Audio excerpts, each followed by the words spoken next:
You see someone you love suffer, or you're hit with pain so deep it changes how you think, how you breathe. And in the silence, a question rises. If God is truly good, why would he let this happen? If God sees everything, why doesn't he step in? If he's powerful enough to stop evil, why stay silent? Even believers who trust God feel the weight of that question. Why would a loving God allow suffering to continue? There is good news coming. But first, we need to understand why suffering exists at all. The Bible gives a hard answer. Suffering entered the world through sin. Genesis 3 shows that when humanity rebelled, everything broke. Our bodies, our relationships, even the ground itself. But don't assume suffering is always punishment. Not all pain is because of personal sin. In John 9, Jesus said a man was born blind, not because of sin, but so that God's work could be revealed in him. God allows suffering, but he always has a reason. If you've ever questioned whether God understands pain, look at Jesus Christ. Isaiah 53 calls him a man of sorrows, familiar with suffering. He was betrayed, tortured, crucified, and he did nothing wrong. It was God's will to crush him for us. So when you suffer, you're not alone. You're walking a road Jesus already walked. Romans 5 says, suffering produces perseverance. Perseverance, character, and character, hope. God uses pain to strip away what's temporary and build what will last. It humbles you. It shows you that you're not in control. But more than that, it draws you to the one who is. Sometimes suffering opens your ears to hear God in ways comfort never will.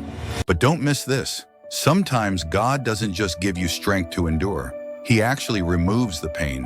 Jabez prayed in 1 Chronicles 4, "Keep me from harm so that I will be free from pain." And scripture says, God granted his request. God doesn't always say wait. Sometimes he says yes. So cry out, ask boldly. He still answers prayer. But what if he doesn't explain the reason? Isaiah 55 says, "My thoughts are not your thoughts. My ways are higher than your ways." You won't always know why, but that doesn't mean there isn't one. James 1:5 says, "If any of you lacks wisdom, ask God. He gives generously. He doesn't hide truth from his children." So when you're confused, ask.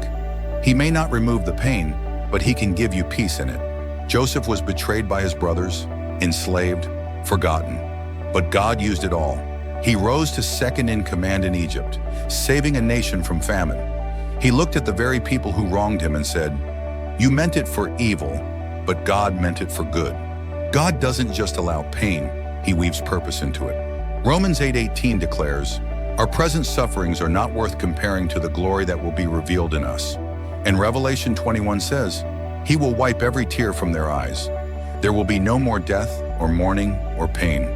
This world is broken, but it won't stay that way. God has promised suffering will not have the final word. He will. You might not understand the why, but you can trust the who.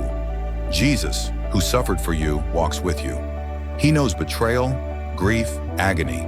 He isn't distant, he is near. So here's the real question. Will you trust God, even when it hurts? If God is truly good, why would he let this happen? Have you ever asked this question before? What helped you hold on? Let's talk in the comments. And if you want biblical truth that makes sense of life's hardest questions, subscribe now, because this pain isn't forever, and this story isn't over.